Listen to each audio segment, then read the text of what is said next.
Morning, everybody. This morning we're going to take a peek at 80 years of Marvel Panini stickers.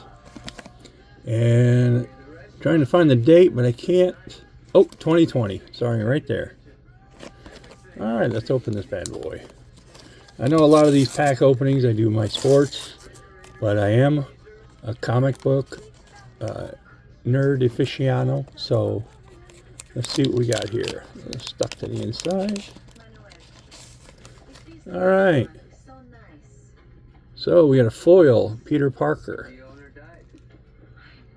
Spider-Man. Oh, looks like the Hulk from Ragnarok. There we've got Magneto. Another foil card.